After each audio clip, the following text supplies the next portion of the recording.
Hello, everyone, and welcome to Chapter 8. Let's go. Alright, so there's a long section here, but I'm going to try to go through it pretty quick. So here's all the things we're going to work on here. So this one actually says Introduction to Motor Learning. So everything before this was actually all the presets. Now this is getting into more of the complex things and how the learning part of it is actually happening, not the decision before you learn. So the motor learning is process, and we've done these: stimulus identification, response selection, and then response programming. So neurons learn to talk to each other. They will change for the better, and it is a term called potentiation. So long-term potentiation is a little part of we know very little about neuroscience, but the one exception is potentiation. So how does this apply to things like basketball or maybe other areas of our life? So maturation is not motor learning. So the average, 8-year-olds are better than a 7-year-old at soccer on average, and that's just because they're older. So their changes in strength and in endurance and physiological training is not motor learning. So like decreasing your mile by training your cardiovascular system. So as I say, we have kind of this continuum between physiological changes and actual motor learning. So are you getting better at a process, not just, physiologically changing? So leading to relatively permanent changes. So temporary performance factors, so changes in behavior caused by easily reversible things, alterations in either mood, motivation, your internal state. Again, how fatigued you are when you're shooting a free throw. That's not motor learning. Or some more permanent changes. So when you hard boil an egg, or when you boil an egg, it comes out as a totally different substance than when you put it in. That's what we're talking about, like a permanent change to the person is a motor learning. So performance also is another thing that doesn't necessarily equal learning. So in the capability of movement, so this is the internal capability for movement. We cannot view this as internal capability. It is hidden in our nervous system. In other words, motor learning is not directly observable. That's the hard part about this. So what we can see is performance as an indirect measure of motor learning. So it's why neurologically it's really hard to measure motor learning, because you can't exactly count the amount of neurons that somebody has in their brains when it comes to a specific thing like free throw shooting. So when you look at performance, would be learning plus all the temporary factors together. Back to our great chart here where we have our response selection, our motor programming, and then our loops here, whether it's something quick, something longer, all those things here are all part of that motor learning process. So the steps, keep on following, these are the kind of things. So learning results from practice. Learning is not directly observable. I kind of already said these here. Learning changes are inferred from certain performance changes. So a couple other things here. Learning involves processes in the central nervous system. So that would be spinal cord to brain. Learning produces an acquired capability for skilled performance, and learning changes are relatively permanent, not transitory. So when you're designing an experiment to figure out if somebody learns, you would have, the old method here. Let's just say that's, Steve Nash was a great free throw shooter, and that stays fairly easy on how many they got depending on how many trials they got. Well, what if a new way of doing it meant you blindfold Dwight Howard? He was a terrible free throw shooter. Does that mean that he's going to have better shooting when he comes into the game? If that's the new method there, does this mean he's going to be shooting better than Steve Nash if that's how he trains? So you want to eliminate or minimize any temporary performance factors. So you want to test learning after you acquire practice of retention or transfer tasks. We'll come back to that later.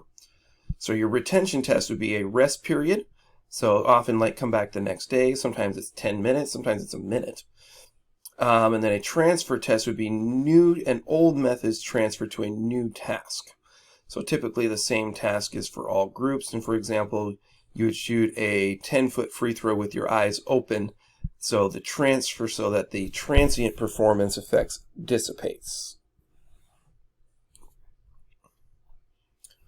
So how this would look there, so what we would hope to see is that the retention, if Dwight Howard shot blindfolded, that it would stay the same and would go. So they'd have the same retention from the new method compared to the old method. So that's how you can test this. It's much more difficult than it seems to be to measure this. So no change from the end of acquisition to retention suggests that there were no temporary performance factors. So then, yay, this is a better learning with this new method. Now, if they took this to your retention is the same here. So we've gone to this one. So the new method performance increased by temporary performances. So now it starts going down from the new method, but the old method continues to go up. So that would be the transfer going there. And eventually the new method and old method would transfer to the same thing at the same point. It's kind of where they would go with this. What you don't want to see, so a new method had the performance increase and then the temporary factors dropped it down worse than it was in the first place, or worse than, and in the old method the performance, so the old method performance goes up. So Steve Nash's goes up there. These are all just different ways that they would actually test this, so we're just kind of going over the differences here. Now here's an interesting trial. So I'm just going to play it for you. Hopefully the sound all comes through. Don't really need sound on this one though.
So this is taking everybody is trained to walk a certain way, and all steps are about the same height. So even if you take it a little bit different, I've heard that they've since sanded this one down so that all of them are the same, so it doesn't really work anymore, but it would be really funny to just sit there and just watch people trip. I would enjoy that. But yeah, so that's taking those different, the transfer from what you're used to doing. And that's kind of where we're going with this is you can never forget how to ride a bike. So retention of continuous motor skills. So looping ones here. I really, really wish I had one of these bikes. I've looked into it. They're about $500, and I would totally spend $500 to be able to do this as an experiment in class. Hey, it's me, Destin. Welcome back to Smarter Every Day. You've heard people say it's just like riding a bike, meaning it's really easy and you can't forget how to do it, right? But I did something. I did something that damaged my mind. It happened on the streets of Amsterdam, and I got really scared, honestly. I can't ride a bike like you can anymore. Before I show you the video of what happened, I need to tell you the backstory. Like many 6-year-olds with a MacGyver mullet, I learned how to ride a bike when I was really young. I had learned a life skill and I was really proud of it. Everything changed though when my friend Barney called me 25 years later. Where I work, the welders are geniuses and they like to play jokes on the engineers. He had a challenge for me. He had built a special bicycle and he wanted me to try to ride it. He had only changed one thing. When you turn the handlebar to the left, the wheel goes to the right. When you turn it to the right, the wheel goes to the left. I thought this would be easy, so I hopped on the bike ready to demonstrate how quickly I could conquer this. And here he is, ladies and gentlemen, Mr. Destin Sandlin. First attempt riding the bicycle. All right. So the faster I go, the better. Yeah. I couldn't do it. You can see that I'm laughing, but I'm actually really frustrated. In this moment, I had a really deep revelation. My thinking was in a rut. This bike revealed a very deep truth to me. I had the knowledge of how to operate the bike, but I did not have the understanding. Therefore, knowledge is not understanding. Look, I know what you're probably thinking. Destin's probably just an uncoordinated engineer and can't do it. But that's not the case at all. The algorithm that's associated with riding a bike in your brain is just that complicated. Think about it. Downwards force on the pedals, leaning your whole body, pulling and pushing the handlebars, gyroscopic precession in the wheels, every single force is part of this algorithm. And if you change any one part, it affects the entire control system. I do not make definitive statements that often, but I'm telling you right now, you cannot ride this bicycle. You might think you can, but you can't. I know this because I'm often asked to speak at universities and conferences, and I take the bike with me. It's always the same. People think they're going to try some trick or they're just going to power through it. It doesn't work. Your brain cannot handle this. For instance, this guy, I offered him $200 just to ride this bike 10 feet across the stage. Everybody thought he could do it. No, you didn't understand. You didn't understand. So, this way. Now, all right, just a second. All right, so, whenever you're ready. Yeah. Wait. No, you have to keep your feet on. Dude, all right, here we go.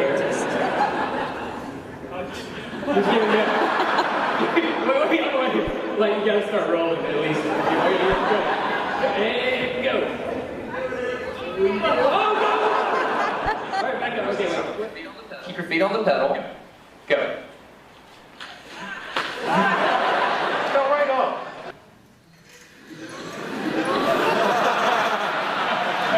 Just keep your feet on the pedals. Handles on. Yeah, come on. No, you're good. All right, one more time. Once you have a rigid way of thinking in your head, sometimes you cannot change that, even if you want to.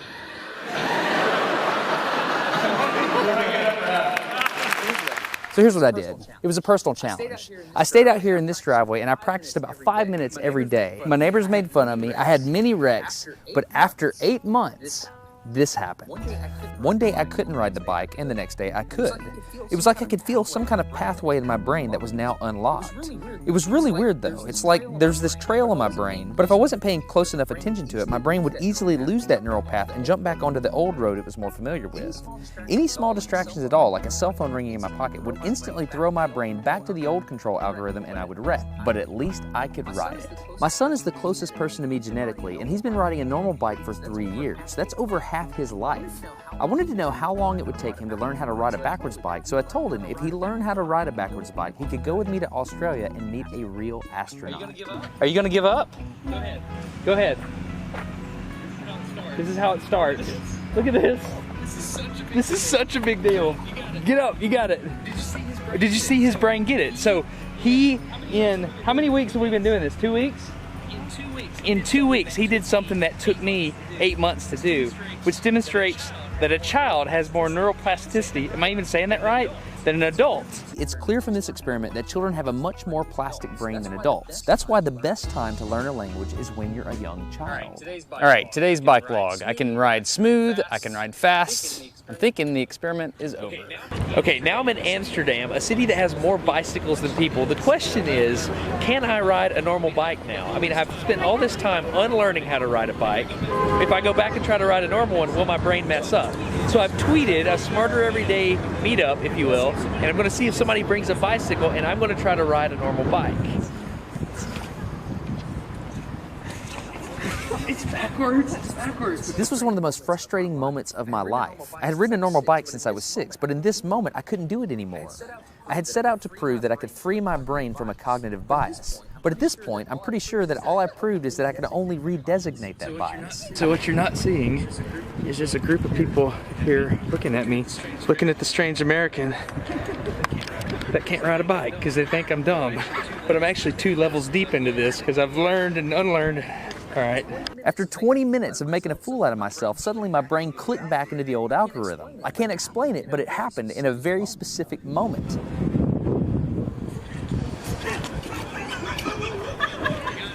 Got it. I'm back. Oh, it clicked. Hold on, it clicked. I got it. Okay, there it is. There was the moment. Okay, I can ride a bike. So I find that so fascinating how he couldn't ride a regular bike after he learned how to ride the backwards bike. And eventually it just switched. So like his motor learning just flipped the switch, like he found the right neural pathway to make it happen. And we see that in sports a lot. We'll see somebody be able to,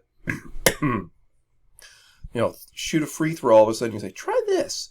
And when they'll miss a few and all of a sudden just clicks and it's swish, swish, swish, swish. And like, yep, they got it. Like seeing that switch come on. Like you could see that happening with this guy here. So so we're going to talk about retention of a discrete motor skill. So, a bike is a continuous, so this is a discrete motor skill, which would be more like throwing a pitch or shooting a free throw. So they took this, so it's not very sport-like, but it does measure a little better. So they took this thing here. All right, so each one of these dots, when you hit one, you can test one, and it'll either tell you no or yes. And there's a specific pattern for all 8. So one of the inside ones goes to one of the different outside ones. So here's the pattern. So if I hit this one, the only one that's going to say green to is this one. If I try the one closest, it's going to give me a no. So like if I hit center, top, it's going to go eh. But if I actually bounce down here, that's the one it's supposed to go to. So how many tries would it take me to find all 8 of these? And here's the pattern that they would go to. So that's what we're testing here. So how long did it take for the average person, this was in the 1957, to find all 8 in a row? It took them an average, I think they said 63. So it looks like the max was 63. The lowest looks like it was around mean correct responses. They found it a lot quicker. Then what they did is they came back after 1 minute. Could they have the retention?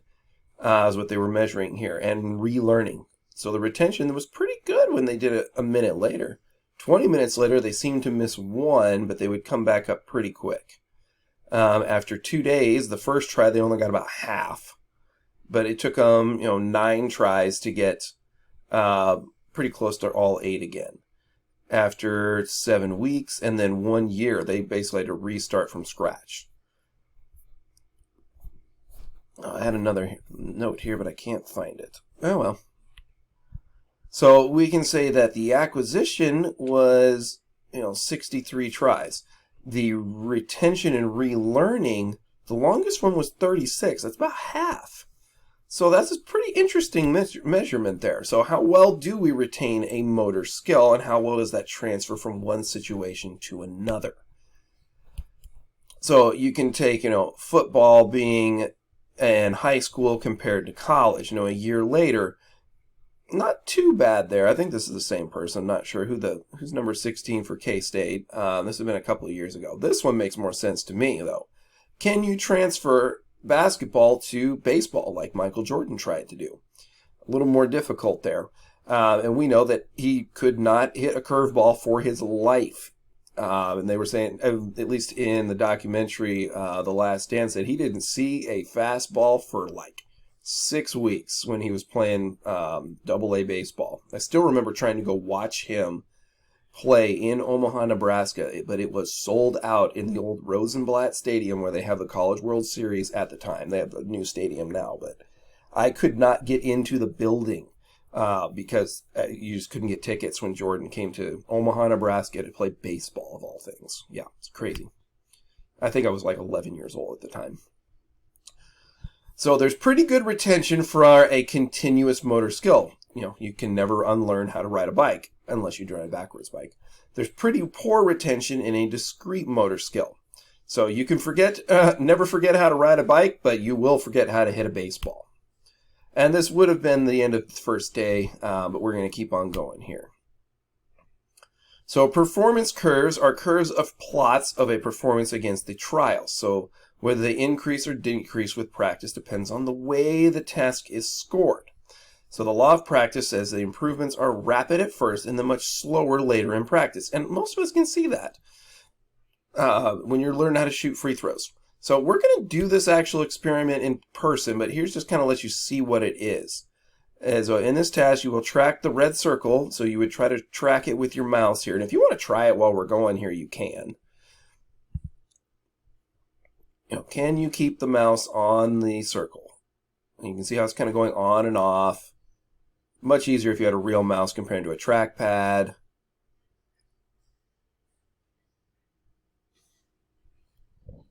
So that's what they were testing here. So at the beginning, it went up. The percent of time on target was 10% in the first 10 trials. And then look at the jump here. So at first you improve and then it goes down just a little bit, and then you come back later and you actually improve each time when you come back. But then notice that it kind of planes out here before the time gets a little better. So this was, the percentage on there. So it kind of took a little while to increase there. So the first point, and then after they did 10 in a row, they get some fatigue and it starts to decrease, which is the same in most sports. So performance curves are not learning curves. And we kind of talked about performance and learning are different. So between subject effects are masked, and so within each subject has a variability that's also masked. So when you try to transfer between two different things, so the essential feature of transfer design, you want to allow sufficient time for supposed temporary effects of practice to dissipate. Evaluate the learners again in a transfer and retention test in all groups performing in identical conditions. So my wife, when we learn a new acro move, she will try it the first day and we'll try it half a dozen times. And then she's like, I need to sleep on it. I'm like, what? The first time she told me this, she's like, yeah, I'll be better tomorrow. Lo and behold, the next day we'll come in and we'll get it in like 2 tries. After we tried 6 or 7 tries to do it the day before and barely got it at the end. So any differences observed in that transfer test are due to a difference in a relatively permanent capabilities there. So here's an interesting one here when you talk about putting in golf. So, I like golf and I like basketball. So those are kind of my 2 games here. So this thing here, I'm going to let you see the video.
All right, so let's turn that volume back up, just to give you an idea of what that would look like.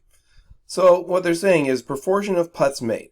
So when there's no aid of any kind, this is the percentage that, depending on the session, let's just say they hit 50 putts at a time in each session. So you can see kind of the increase here. And then here would be with the alignment aid that they were using. So it seems that it would be going up pretty easily there. So that transfer of learning is closely related. Transfer is closely related to learning. It's seen when a practice on one task contributes to performance in another task. So it's important in many instructional situations there. So in a complex task, it may be broken down into simpler elements for beginning learners. And we do this as teachers, as physical educators. You're going to do it in PT where you're going to be like, my goal is to get them to, when I was doing my ankle, I wanted to learn how to jump again and be able to run and play basketball. So that was my goal. And so we were always working towards that, but we were doing little tiny things, just little ankle flexions. So breaking that down. So for safety and other reasons, you have conditions need to be, just be careful of that. So how is transfer measured? So we want to estimate the performance level of the criterion task with the relatively permanent effects of learning. And we've slightly already seen a graph like this earlier. So after they stopped using the alignment aid, their putts went down. That would be the transfer. Well, with no alignment aid, it's probably going to stay just about the same. So here would be another one of theirs. So if you had your transfer task A, and then they did test B, which would be a different thing, and then your control that only did the test, and then group 3 that did the end of the task, so task Z, and then as they came back to task B. So how does that practice on task A or task Z transfer to that test that they're trying to transfer to? Well, it would look approximately like this. So you'd have a negative transfer for one group. So group 3 did really well on the test. And then group 1 had positive transfer where they increased to it. And then the control only did the actual test itself, B. So I don't know if we're doing this one tomorrow or not. I know we do this twice, if I remember right. So learning the pursuit rotary task. So we actually have 2 of these machines, and you guys will get to try them where you get to try to follow the dot with this wand, and it'll give you, and we will do 60 revolutions per minute. So practice at 40 is relatively easy. So this is an example of what this experiment would look like. And then practice at 60 would be medium, practicing at 80. So if all 3 groups then on the second day came back and they did retention or try to do 60. So it would be retention for group 2. It'd be transfer for ones that went slower or faster. So here's what they found.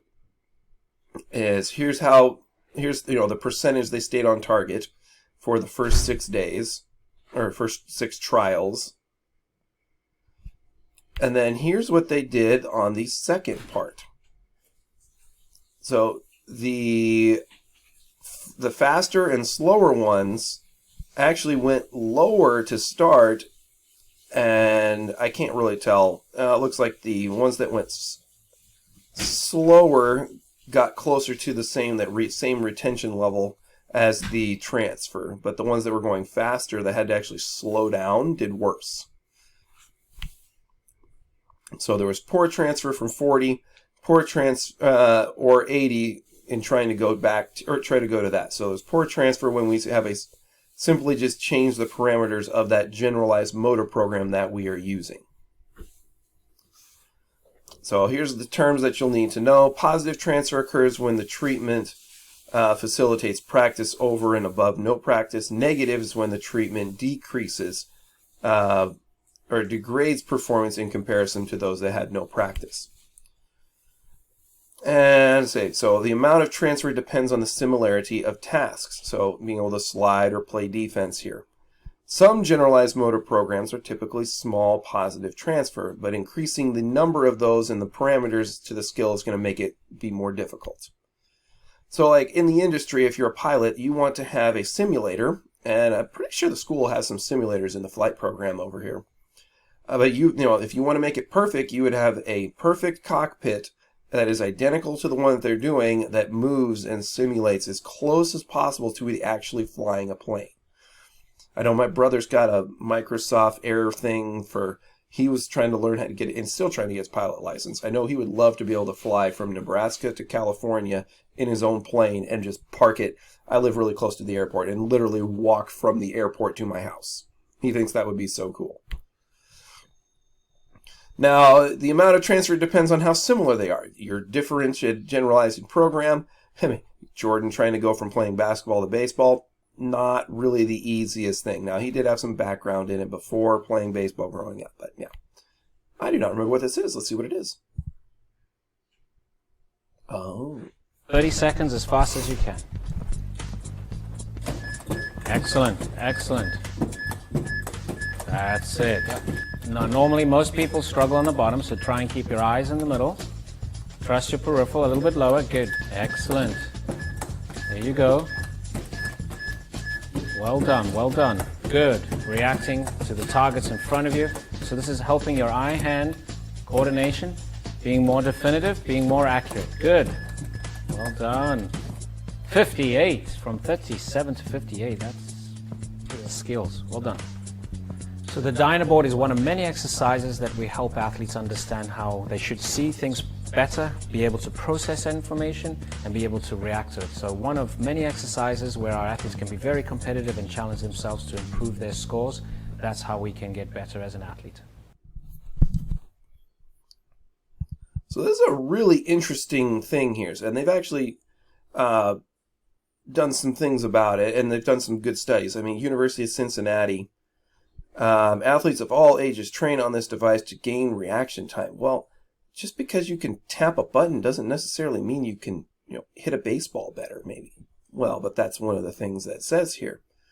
So this is the testimonial from somebody, I don't know, director of operations. Elite goaltenders have high hand-eye coordination. The Dynavision trains this, helps them track pucks better and be able to read more consistently, react to rebounds. So they think that this, by practicing on this thing, they're going to do better. So performance testing of this, so high performance visual training improves batting statistics for the University of Cincinnati baseball players. And that's the group that's kind of done this here. So the results were they increased. So in 2019, they had their overall batting average went from 251 to 285 in 1 year. The slugging percentage, yeah, that's different. As everybody else in the Big East, they went down. I'm not sure if Cincinnati moved over to the Big 12. I think they did. So the conclusion is this visual training combined with technological methodologies is improving batting. Pretty interesting there. So that would be transferring from that. So the impact of sports vision training on field hockey players. So they aimed the study, I forgot where the thing was here, but they were trying to transfer that. So the most interesting one that I saw, and I need to look it up a little closer, was this Dynavision thing, is the University of Cincinnati was trying this with their football players. And they had half the team do Dynavision and half of them didn't. And they had all different positions and everything, all the position groups. They did half and half. The ones that were, and this is all preliminary, so they've only done a couple of these studies. They haven't done it replicated enough to really, truly say it. But the amount of concussions that they had for the people that took, or that did not use the Dynavision to those that did, was 40%. It was 1 in 4 better. So they were, 80% less tuned to have and they think that's because they can see things out of the corner of their eyes better and react faster to not get hit, to get that concussion in football. Interesting one. I want to see where that goes in the next couple of years.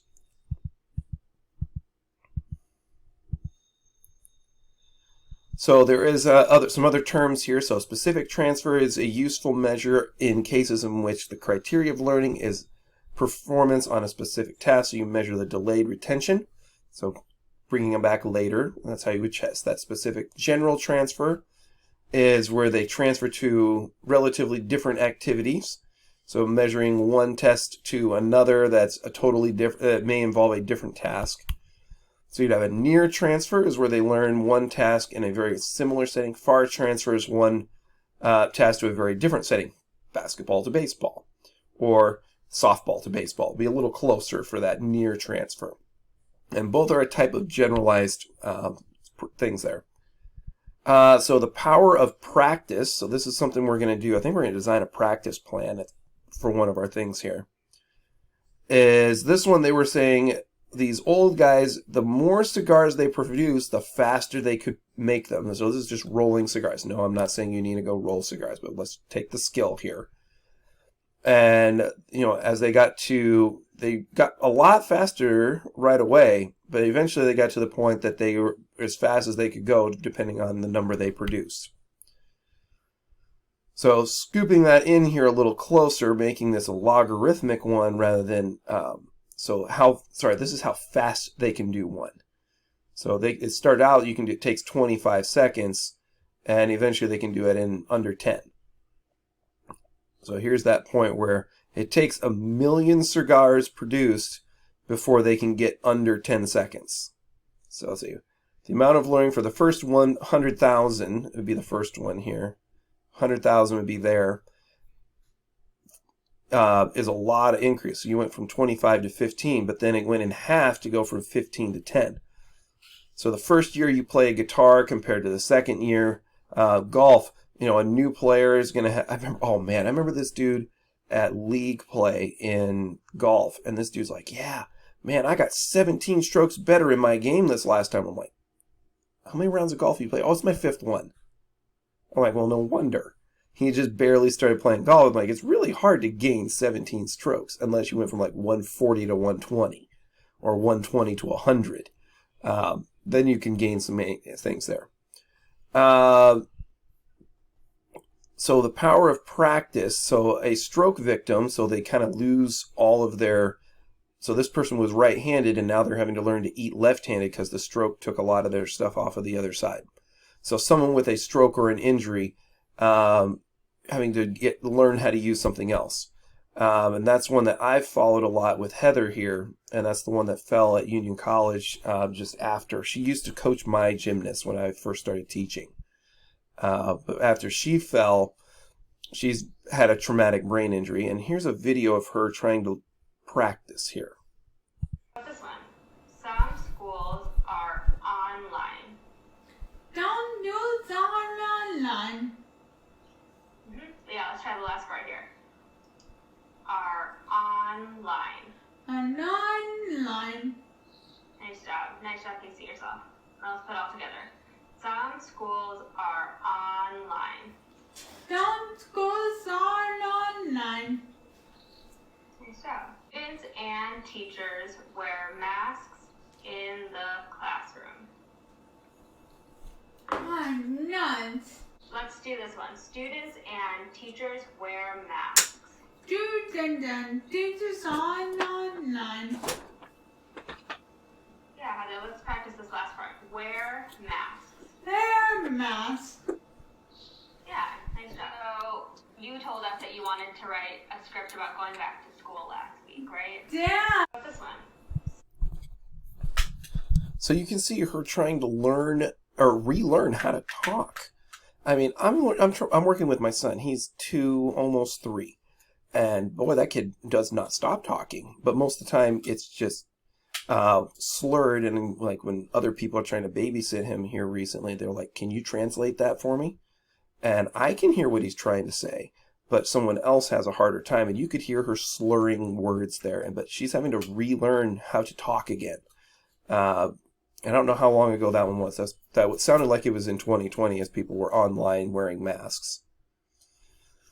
So the practice can have numerous effects on the learner. So it could be relative, could be temporal with a timing change, and they could be simultaneous at the same time. The temporal one, man, when I'm trying to teach someone to shoot a jump shot, changing them from what I call the second grade shot to an adult shot, where you're trying to learn how to release at the top of your jump shot when your feet come off the ground, is a timing thing.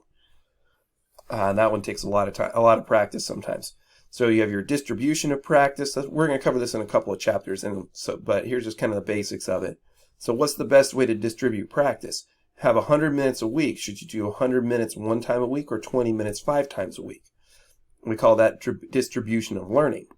I'll tell you, when you're studying for a test, 20 minutes 5 times a week, you're going to retain a whole lot more than if you study for 100 minutes the night before a test and stay up all night.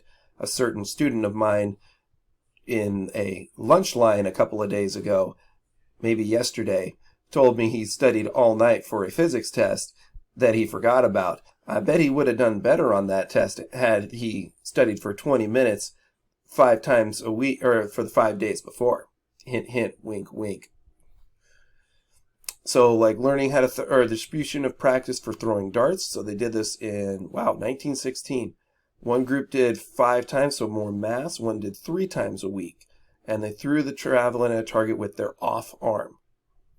So lots of studies on motor learning here that do this. So they pretend that they had, let's say, 15 sessions total.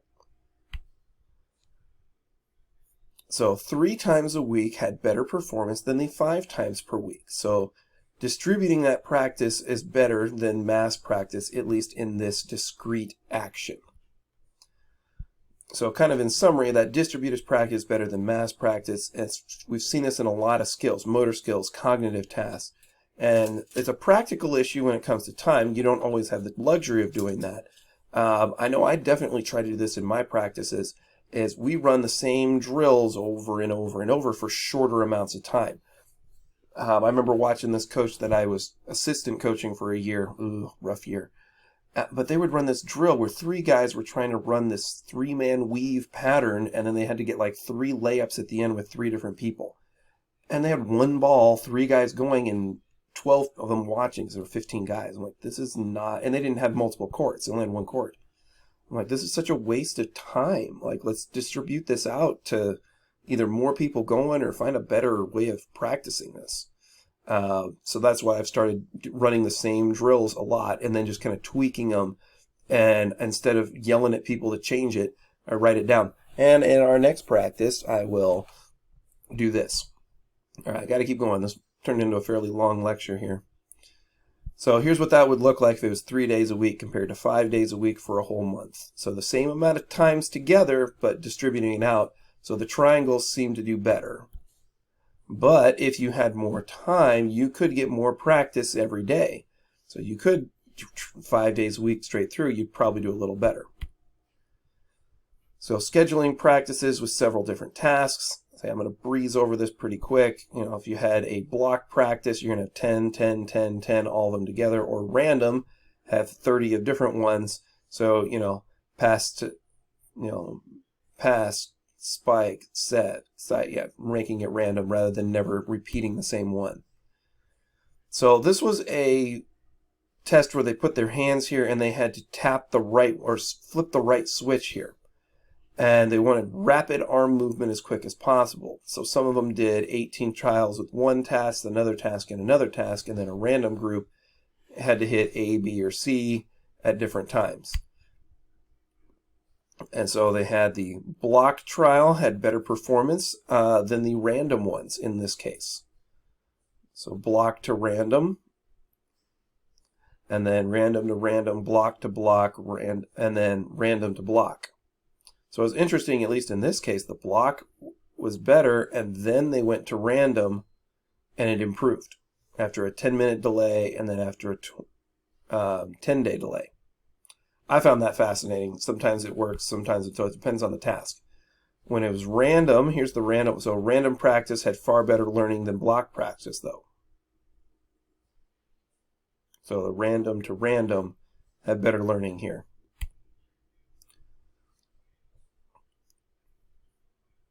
So block practice had better performance than random practice. However, random practice had better learning than the block practice. So, and learning is far more important than performance. So you have to be careful. So here's what that practice thing would look like. So golf practice styles. Do you try to hit, you know, this green, this green, this green, this green? If you've ever actually gone to a PGA event and you see the practice range, all the golf balls are in and around a target. Like, it'll just be white all around each one of these, rather than somebody who's just hitting only to one all the time. So ultimately, they go to the learning portion. Random have a better performance on the course. So learning to randomly shoot is going to be more similar to what you're going to do. And you would do this in math too. Here's a math analogy. So if you learn to do 6 times 6 is 36, 7 times 2 is 14, 4 times 9 is 36, 4 times 5 is 20, 2 times 5 is 10, 2 times 8 is 16. That's going to be, you're going to have better learning than if you go 7 times 5 is 35, 7 times 5 is 35. So, you know, by the third one, you're just writing 35, 35, 35, 35. So we're going to get into more of this later, but I only got 4 of them here. So random practice does better learning than block practice. It depends on how you use it. So retrieving that generalized motor program from long-term memory, hold on to that motor program into Workman, and then reset those parameters, and then execute that program to shoot a jump shot, hit a tennis ball, a pickleball, that kind of thing. So that only one gross motor program can be put into your working memory at one time. That's the thoughts here. So what does random practice have better learning than block practice? Well, random practice, you'd be doing it steps 1 through 4, and then block practice would be steps 1 through 4, and then just step 4, step 4. So like take a batting swing. I teach that in steps. Position 1, position 2, position 3, position 4. So we practice all of those steps for 3 different tasks rather than task C. Yeah. So you have slow performance but good learning. So learning occurs when you go through all 4 steps at one time rather than just one. And so here's the other thought here. Does random practice have better learning than block? So in random practice, that gross motor program is reconstructed each time.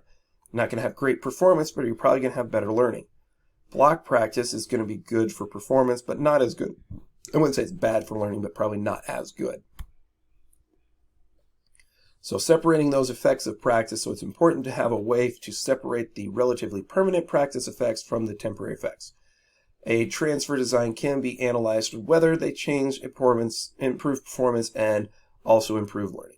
So, yay, longest one yet, but we're getting progress there.